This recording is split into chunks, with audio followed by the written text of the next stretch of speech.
Welcome to Michael's Record Collection. Very happy to have with me Mr. Robin McAuley is with me to talk about this Black Swan Generation Mind album. Robin, thanks so much for your time. Thank you, Michael. Good to be here. Great. This thing is coming out April 8th. It is on digital CD, a 2 LP crystal vinyl, and a cassette. And those the vinyl and the cassette, I believe, they're exclusive to the Frontiers web shop. Is that correct? That's correct. Limited edition. A cassette. Great. Can you imagine that?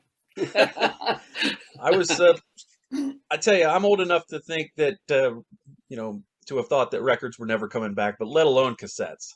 Well, I actually spent a little time and I sort of tore my garage apart, which you really have to find anything, you have to tear it apart. But I found two in perfect working order Sony Walkmans. Wow. And I put some new batteries in there, and I went, let's give this a shot. I found a couple of old cassettes, on the backup, and I went, damn, yeah, I know, right? That's great. That's great. I look forward to talking to you a little bit about this record coming out. But first, I want to get into your background a little bit. You grew up in a very big family. What was your introduction to music? Oh, my mom, God rest her dear soul, my mom was a great accordion player. And we lived, born and raised in the south of Ireland, but not too far from the city center of Dublin, about maybe 40 minutes, something like that. Mm-hmm. So we were kind of a little suburbia, and we were pretty close to a pub, as you do in Ireland. There's one on every corner or every crossroads. And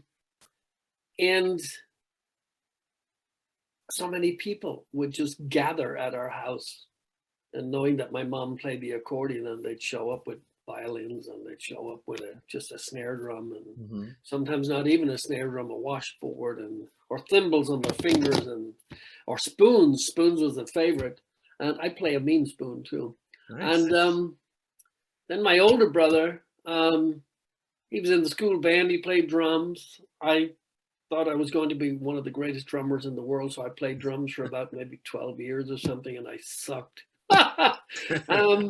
And so there was always music. One of my older sisters also plays the accordion, and at the end of the day, I hated that instrument with a passion, because now on hindsight, I wish I'd learned how to play it. So there was music, always music. Mm-hmm. Yeah. Did you guys all have big sing-alongs then? Well, you just did it. There was just so much. It was just the culture, just so much music all the time. Yeah. I was 12, Michael, when I actually saw Thin Lizzy for the first time. Wow. And I saw Thin Lizzy with Phil, obviously, but I saw Thin Lizzy with Eric Bell when they released Whiskey in the Jar, and Brian Downey on drums. And I was sitting cross-legged on a floor with maybe not even 24 people in this tiny little club in my local town. Wow. And I'm going, ha! Next time I went to see them, I think there was about, I don't know, 20, 30,000 people. I couldn't get within like 20, 30 miles, Yeah. So what was your first favorite record? Oh, well, my first, I'll tell you, I was big on Motown. I listened, Motown was my go-to, the Four Tops, especially, Temptations, the Shy Lights, good stuff. To this day is just still as good now as it ever was. It's forever music, Yeah. Great melodies, great lyrics.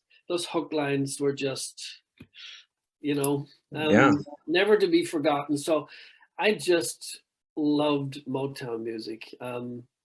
I then later I discovered, when I had a girlfriend, I discovered Creedence Clearwater Revival. Okay. And I remember it was her birthday, and I thought, true story, shoot, what will I get her for her birthday? So I bought Cosmo's Factory, and it was on vinyl, and it was all shrink wrapped, all that sort of stuff. And I was about to wrap it up as a Prezi, and I tore the shrink wrap off and stuck it on my turntable, and went, she's not getting this record.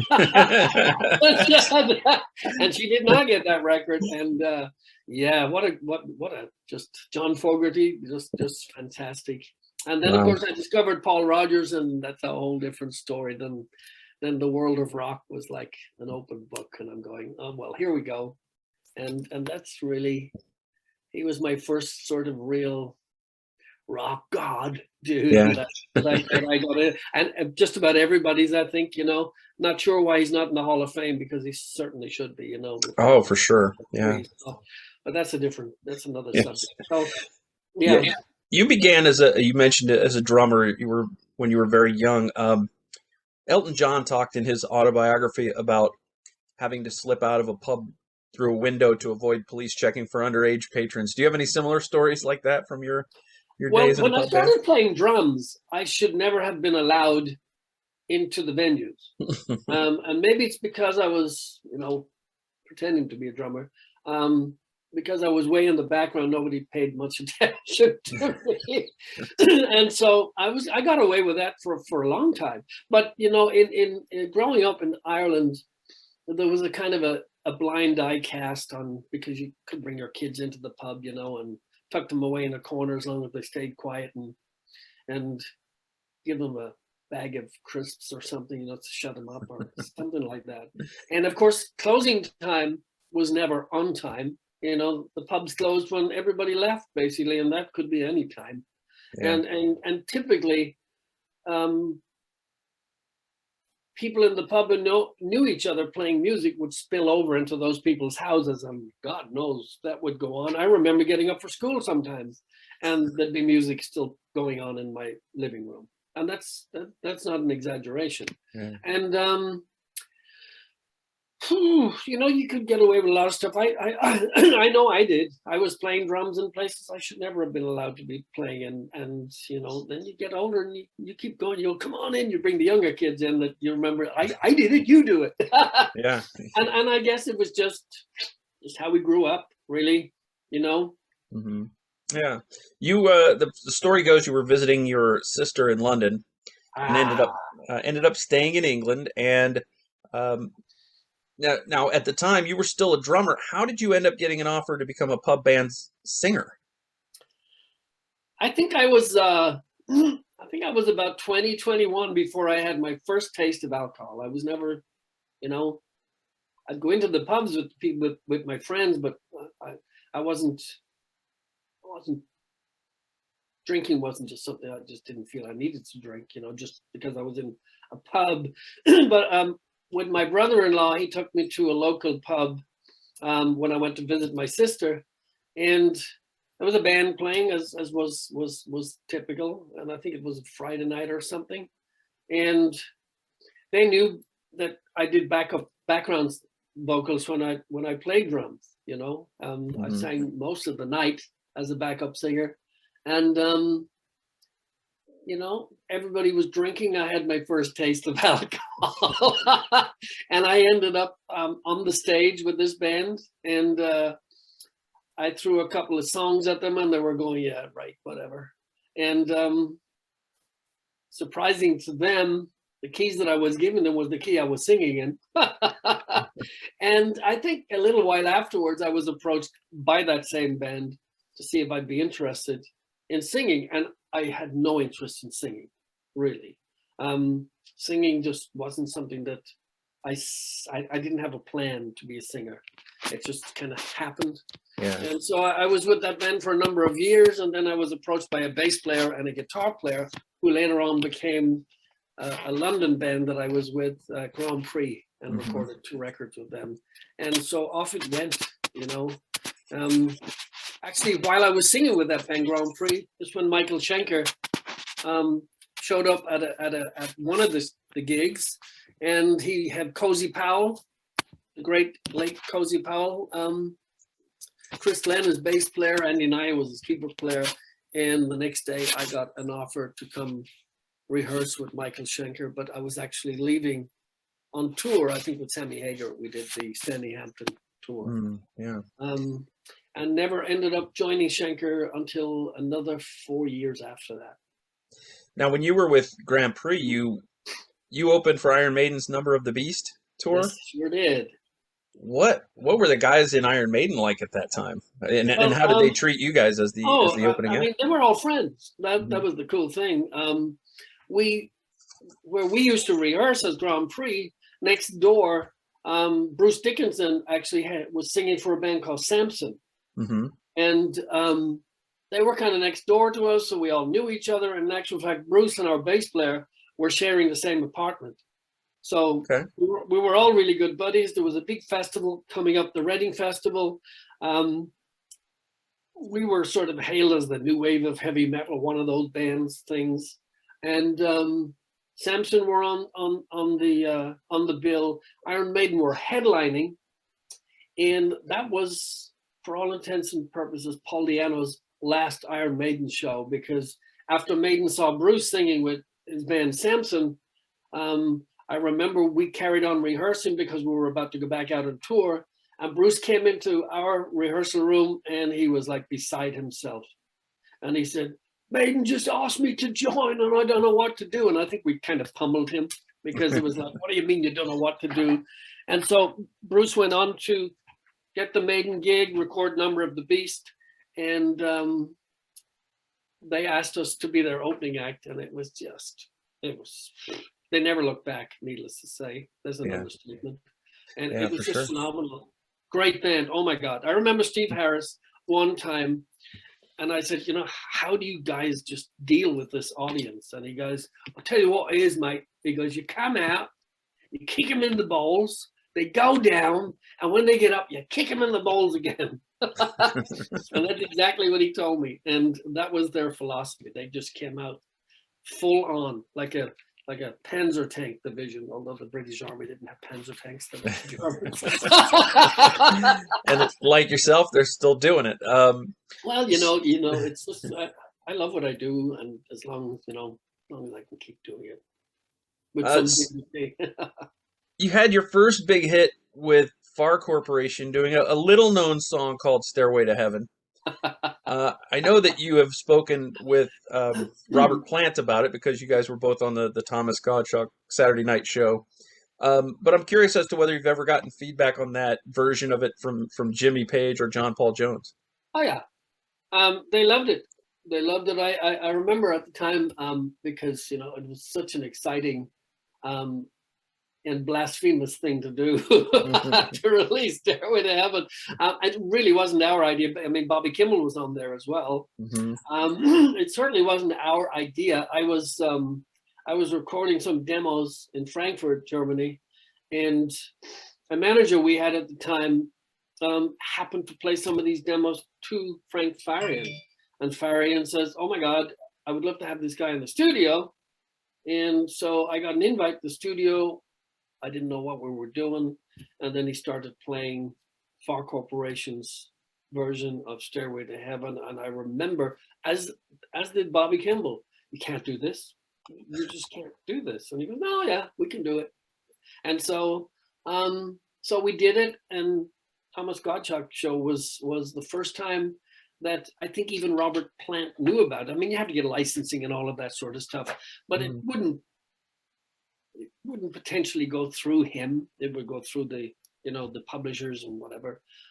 Anyway, but he was on the show with his own band, and Kate Bush were on the show, Slade were on the show. It was a huge deal. I think I remember there was like about over 18 million viewers on that night. It was wow. Huge. It was a huge show.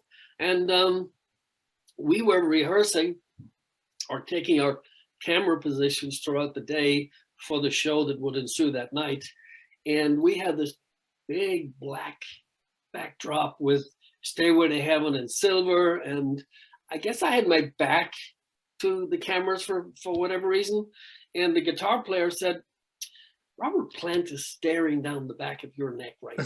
And I'm going, sure he is, and it was just a big ha ha ha. Yeah. And we didn't see the roster for artists on the show. And sure enough, Robert was pointing his finger straight at me. And he looked at me and he looked at the backdrop and he looked at me and he's going, and I went, ooh, talk to him. Yeah, and we have a ton of photos together with Robert and you know, when it was all explained by the producer. Then I did a bunch of promo at the UK, and there was lots of, because I guess I had a mullet or something at the time. So they used to compare my mullet to Robert's. And it was, I mean, it sold a lot. I think it sold about 2 million singles at that time in the UK alone. And that was in what, 85 or 86 or something? And it charted, it was in the top 10. I think it's great. number 8 or something. So those were good times. Yeah, I like it too. I think it's a good cover. I think you did your own thing with it, but you. Well, I mean, that was the purpose. I think that was the producer's idea. You know, let's do it, but keep the integrity, but do something else. You know? And I mean, when we performed on TV, we'd have up to like 40 gospel singers with us doing "Oh, it makes me wonder." You know, we do all of that in the background, and it was a blast. Something different, you know. Yeah, for sure. You when you joined Michael Schenker for MSG, it seemed like he thought he was hiring a vocalist, but then he actually gained a musical partner, and you guys changed the name of MSG to McAuley Schenker Group. How did that come about? That was absolutely Michael's idea. Michael had Michael Schenker Group for all of that period. Prior to that, Grand Prix used to share the same record label, Chrysalis Records, with MSG, so we knew everybody. When they decided, they being Michael, being the Scorpions management company, Rudolf Schenker, Klaus Meine himself, heard all of the demos. There was like, I think I was the last of 17 singers, and they went, no, pick McAuley. And then Michael said, sometime later, he said, I don't want to keep calling it Michael Schenker Group. I would really like to share the load and push some of the responsibility to somebody else. And I went, we'll let the management do it. And he goes, no, I'd like you to do it. And I went, I don't know anything about it. And he goes, no, and I want to change the name because, you know, M. McAuley, S. Schenker, we don't really have to change anything, because he knew that I loved that MSG logo. I mean, I loved it. It's still a very strong logo. Yeah. And he said, I want to call it McAuley Schenker Group. And I went, it's just, Michael, a huge mouthful. That's what it is. Leave it as MSG. It's established. It works. Don't fix it. And he goes, no, I'd be happy. And he goes, you get to keep the logo. I get to change the name. Done. And it caused nothing. It was nothing but a pain in the ass. That's what it was.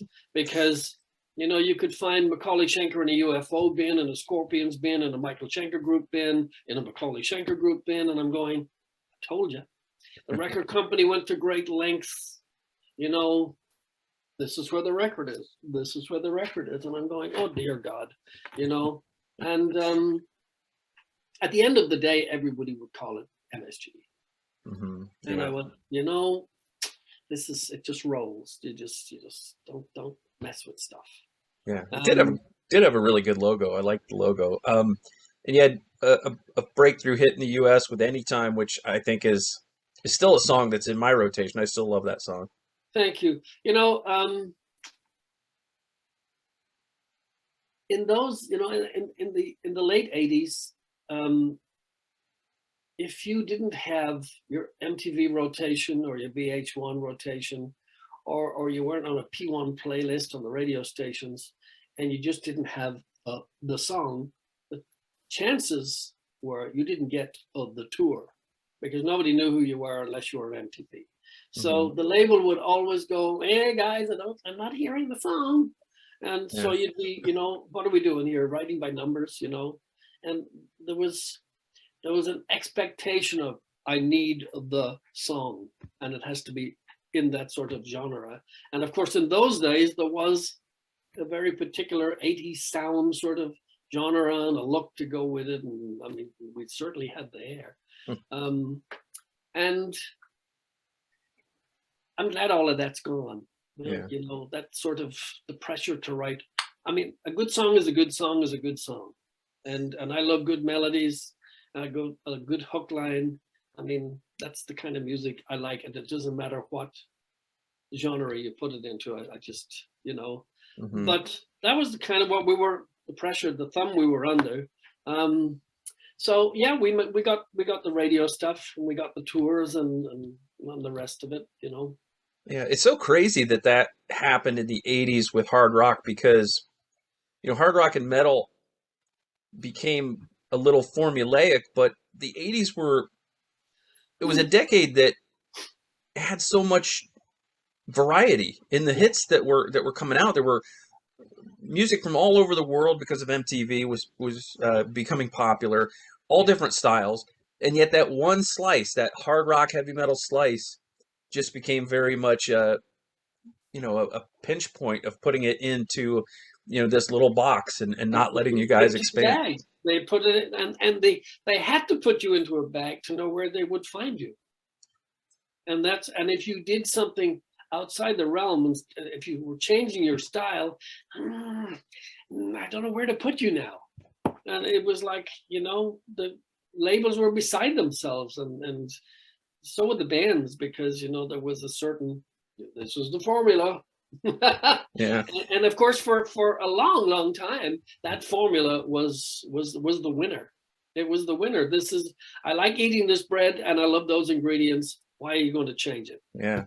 And until grunge, that thing was going very, very strong. It upended everything. Yeah. You know, and as I always say, everything happens for a reason. It's the same as in the 70s when punk kicked in. The A&R guys were signing every which way punk band that just came out of the woodwork, and only the strong survived. There was a handful. The same with grunge. You had your Pearl Jams and your Soundgardens and your Nirvanas and that sort of stuff. You can only rattle off 4 or 5 really, really good ones that made it through the haze. And we used to laugh because, you know, I would say, you know, the old dinosaurs are just going to go out there and graze for a little bit, and we'll just hang in the background. And before you know it, 80s rock will be back alive and kicking, and voila, it's been around ever since. And those are the tours that make the money. And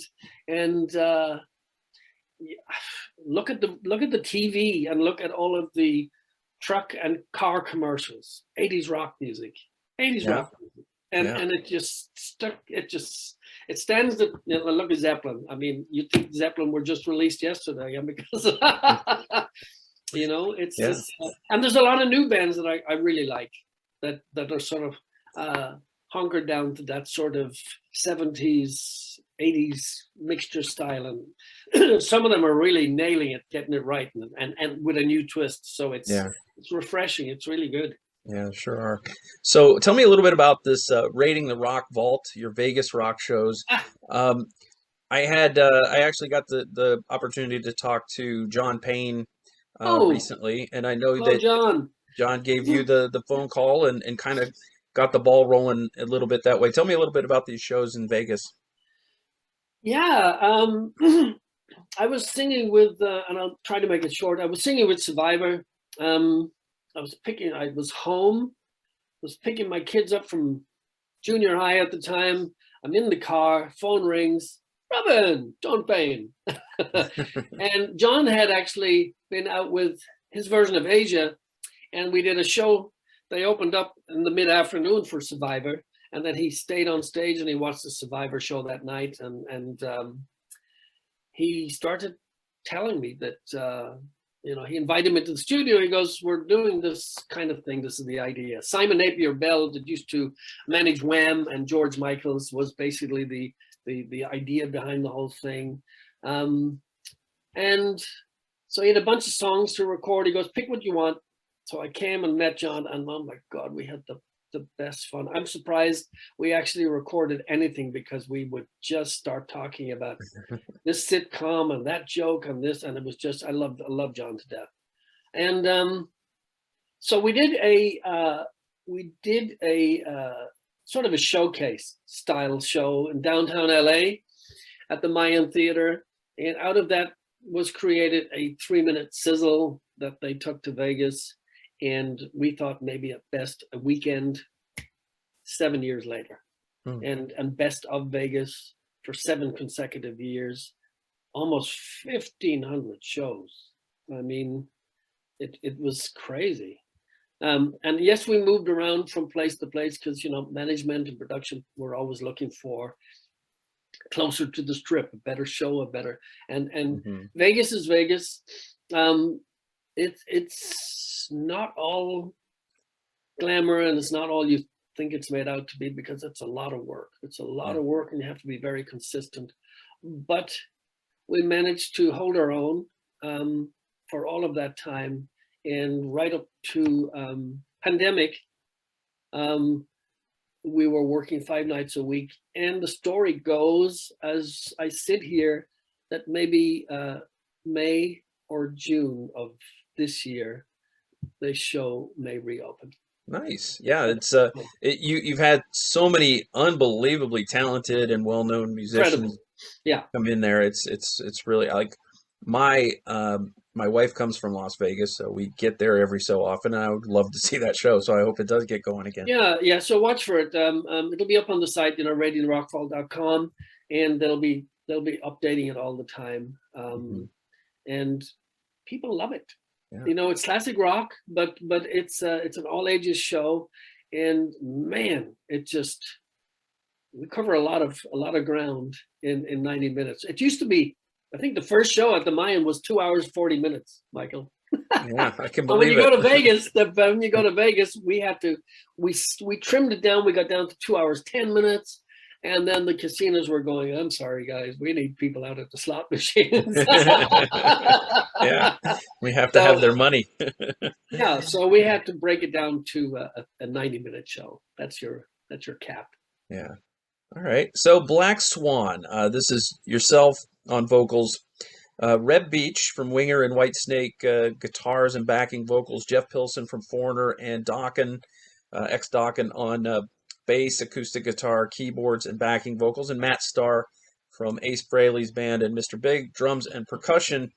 This is the second album, Generation Mind, coming out in April, and it's following up 2020's Shake the World, and it's on Frontiers, and Frontiers is doing such a great job of finding and putting together packages of these musicians that have had success in the past. But this is a tremendous group, and I know you have a past with Jeff, especially. I think isn't he your brother-in-law, or who was your best man? My best man. Yeah. Best man. Yeah. Anyway, how did this sort of come together? I think Frontiers got a hold of Jeff, and Jeff kind of took the reins on that. Yeah, because Serafino had asked me to record a solo record about a year before, and I was so busy with Rock Vault, I was so busy with Schenker Fest, I just didn't have the time. So we kind of put on the back burner, and I actually came out of church in Vegas one Sunday morning. People actually go to church in Vegas, and they have a lot to repent for. Touche.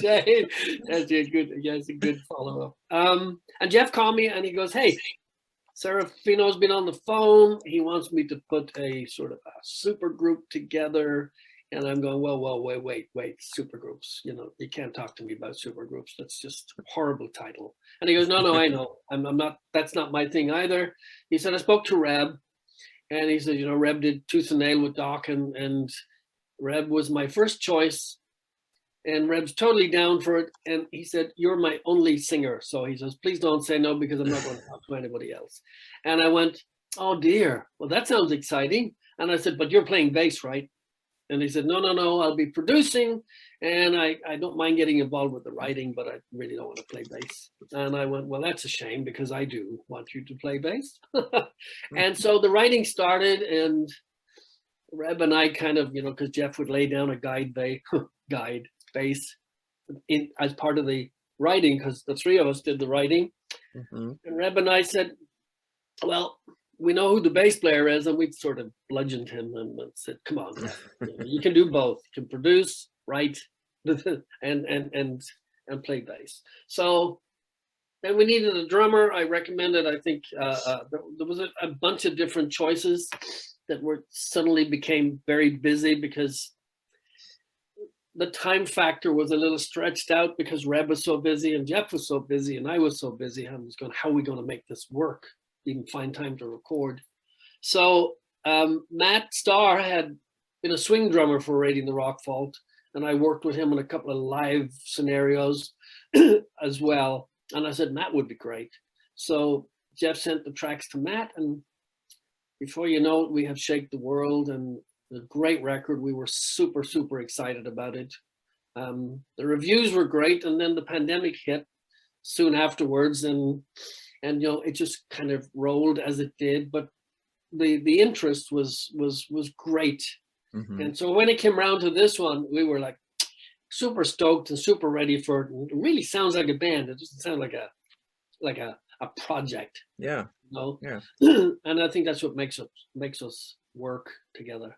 Was the plan always stylistically going in? You already knew what kind of music you wanted to play, because you guys have basically all played that type of music throughout your careers.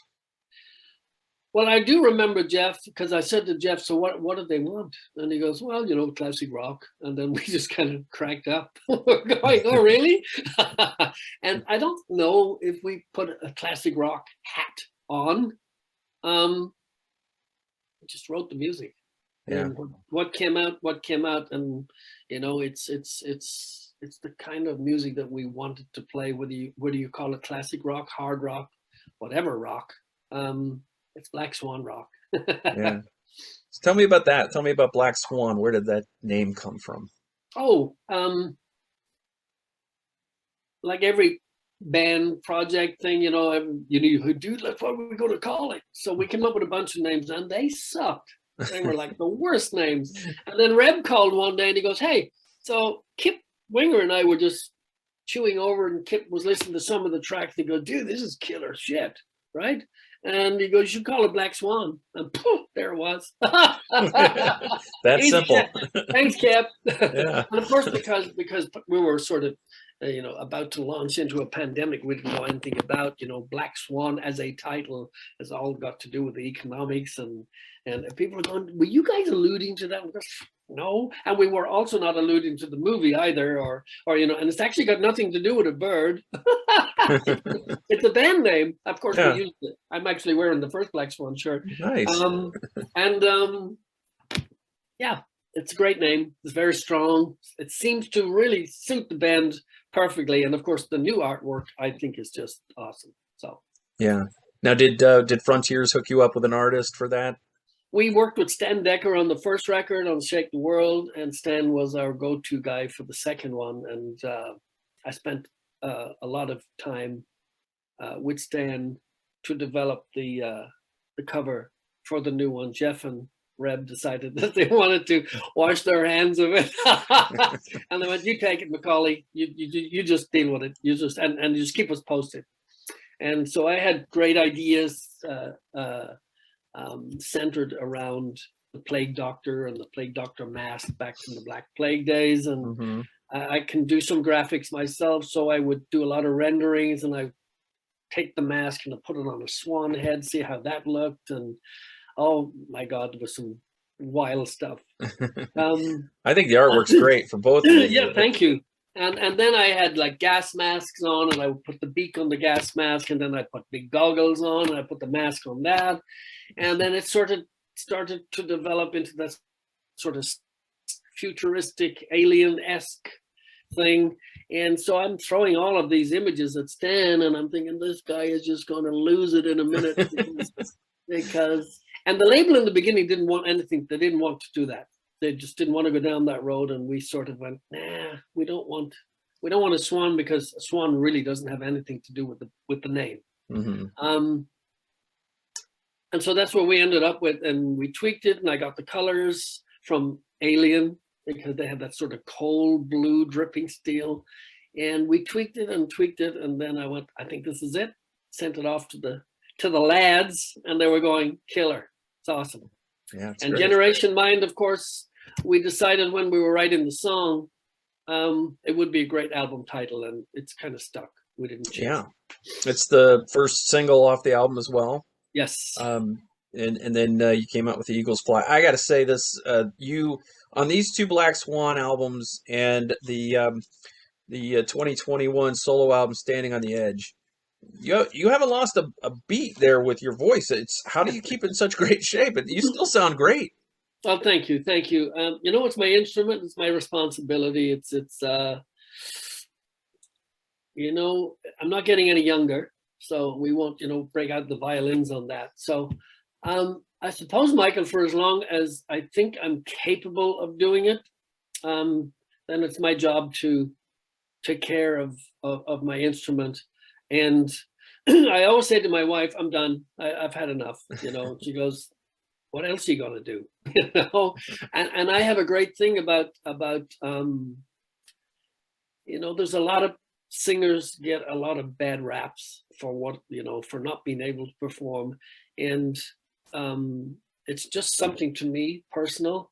I would hate to read some of the stuff that I've read about others. And so I think there's an element of high element of dignity involved. And it's like, you should know. You should know when it's time to hang up your hat. I'm not ready to hang up my hat, but I also don't want people looking to go, dude, you need to do this time. And so I'm lucky my voice is still there, and I hope I get a little more out of it. This new music has been very refreshing to me, and I'm having a blast doing it. And I suppose that's it. I still enjoy it a great deal. I want it to sound good, so that's what I have to do. I have to keep making it sound good, and sooner or later, I suppose it won't sound good, and then I'll go. And that's all she wrote. So there's 12 tracks, I think, and the first one is a short intro piece, really cool guitar piece. Before the light. That kind of goes into She Hides Behind.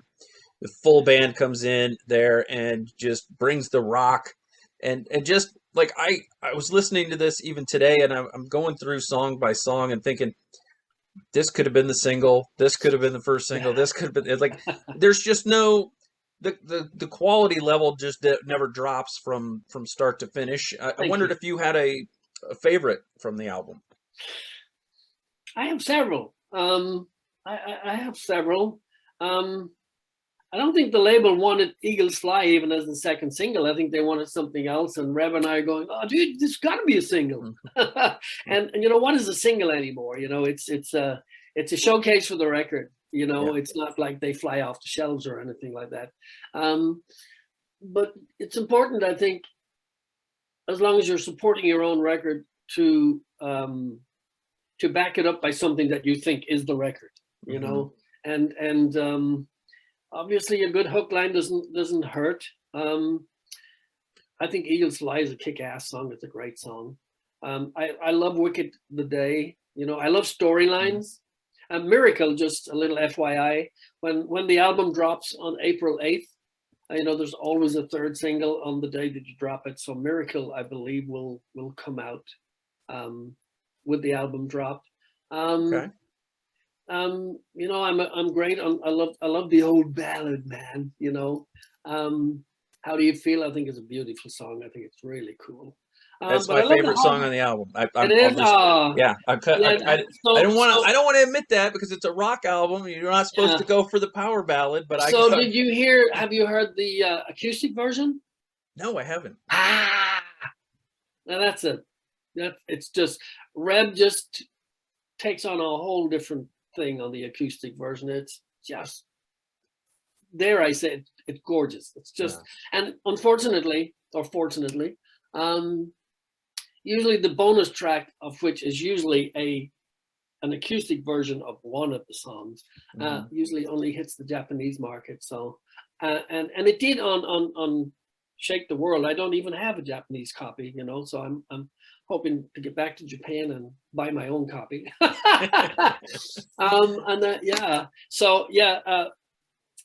How Do You Feel? It's just a gorgeous song, and the acoustic version is really cool. Yeah, so I like there's a lot of. I think there's a good. You know, I like an album or a record. I like it to be like a book, beginning, a middle, and an end. You know, and I think it's well balanced. Jeff does a lot of that. He's really good at that.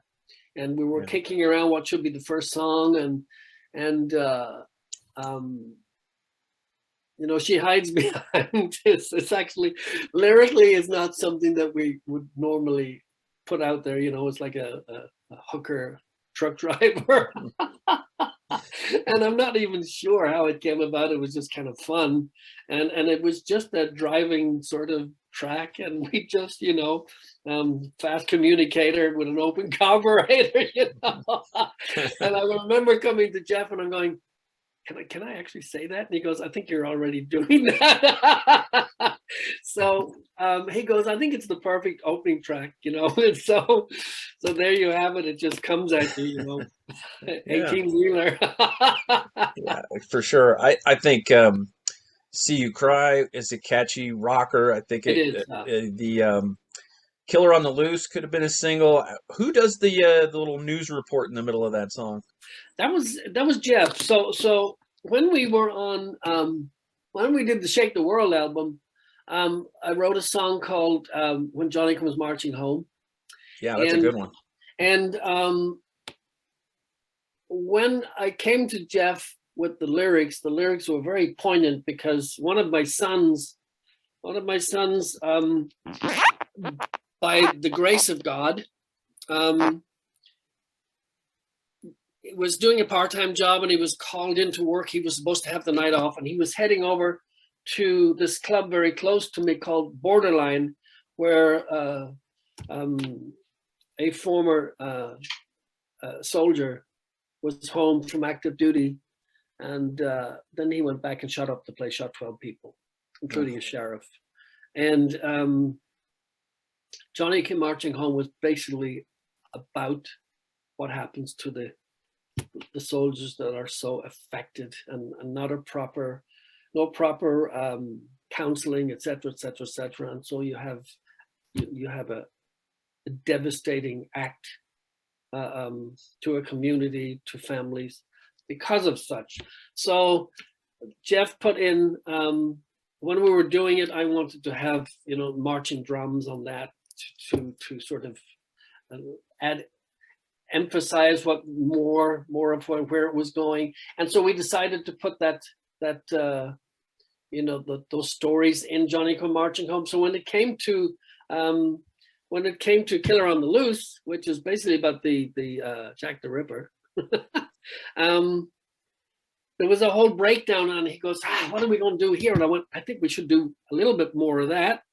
Grab some sound bites, have a listen to them, and do your stuff. And he's really good at that. He puts on the radio voice, and of course there's little pieces of Jeffrey Dahmer in there. There's about other stuff, and it's just stuff that happened. So you bring sort of a song, and then you use pieces of actual cases, and you put them into a little sound bite, and you stick them in the middle of a song, and the whole thing. It creates a complete story, and it's a Black Swan trait, that thing. That's twice we've done it now, and it works great. Yeah, I think "Wicked the Day" might be the most heavy metal of the songs on the album. Love the guitar work; it's got that nice crunch to it. Yeah. And then of course, "I Will Follow" is another favorite of mine on the show or on this album, and I wondered where that fade out, fade in idea came from. Well, you can thank Jeff and Reb, you know. I got the music, and I remember I spent a bunch of time listening to it because this is just such a great piece of music. We have to get this right. And then I did the voicings over the top, and I came to Jeff and he goes, oh my God, I would never have thought that this is great. This just takes on a whole thing. He goes, this could be a single. This could be really good. And I don't think singles. I just think what's good for the song. Mm-hmm. So when we were laying it down, he liked the melody, he liked the lyrics, and we fine-tuned it. And then on the actual production, he started doing all of those workings to make it do that, and it's really cool. And the little piece at the end, and it just fits the song. It's just a piece. It's an epic piece. Yeah. It's awesome, you know. Yeah, there's a little false ending on the end, Yeah, and then you get a little more, right? Yeah, that's what it is. It's over, but it's not over. Right. So is this going to be one of those things where if it does well, Frontiers will give you guys a little bit of money for some live shows? 'Cause I know Jeff is so busy with Foreigner, and I know there's very I think tonight they start a Vegas residency, or was it last night? What day's today? Oh, no, it's tomorrow night, I think. 24th, I think they start Vegas residency this weekend. And anyway,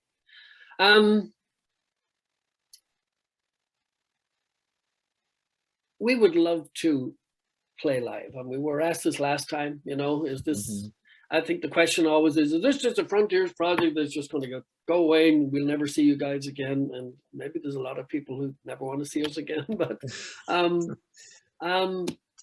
I think because of the scheduling, it's really, really super difficult. And when we were shooting the videos, we all agree that probably, and I'd say this to everybody, probably the best scenario would be a Monsters of Rock festival or festivals in general. You know, you have a lot of people in the same place at the same time. And I always say that. And it would be the perfect format, launching pad, because, you know, there's a lot of bands in it, but it would be the best place to launch Black Swan, because we could get it out there. And if the promoters liked it, then maybe they would go, you guys have to tour now, you know. Yeah. And I think that would segue it into the next thing. But Whitesnake is going to be like hugely busy. Yeah, they're going to be really busy. Winger's already busy, you know. That's the problem. You're with these other musicians, and everybody's busy. Everybody's got stuff going on. They never stop, and it's really good for them. And Jeff never stops, and Jeff also produces other stuff too. So he's crazy. Matt, I know, Matt's out with Ace Frehley. Matt's busy. And I'm about to start vocals on my follow-up solo record. Almost done with all of the songs, and I should be doing that right now. I mean, not right now this minute, but this month. And then I get a call from the Schenker camp for Europe, and Ronnie Romero is the lead guy for Michael's new record, Universe. And Michael is celebrating his 50th anniversary in music. So Ronnie was not able to make the last 5 shows of the European dates, 3 in Italy and Spain, 2 in Italy. And they asked me if I could jump in and help out. And I said, yes. And then 2 or 3 days later, they went, the whole tour is now up. Can you do the whole tour? So now I leave on the April 22nd, and I'm shooting emails off to the label, and I'm going, how am I supposed to put the record out? And so, you know, everybody has to talk to everybody and go, okay, scheduling, you know, look at the calendars and move things around. So, and in the midst of that, how will Black Swan play live? Yeah. You know, and of course it's summer coming up. And as you know well enough, you can't just go, okay, I'm going to play this summer. It doesn't work like that. It takes months and months of planning, and it'll take a lot of rehearsals, which also takes a chunk of time out of everybody else's schedule, because you just don't show up and do a show. You have to rehearse and get it right. And, you know, if Black Swan comes out, we're going to come out and make a statement. We just can't go, oh, let's show, do you know that song? So it has to be done right. So stay tuned, Michael. Yeah, I'm looking forward to it. It sounds like you're really busy, all of you, and that's a good problem to have. No, it's really good. but there is a great eagerness for Black Swan to do that showcase and go, we really are a band, and these are our songs. And we have plenty of material now, you know, to do a show.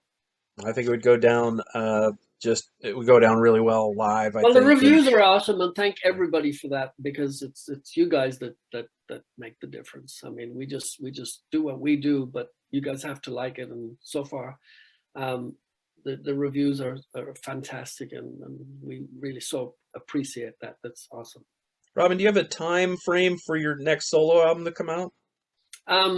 I was supposed to submit it by the end of March. It's the end of March, and I haven't started yet.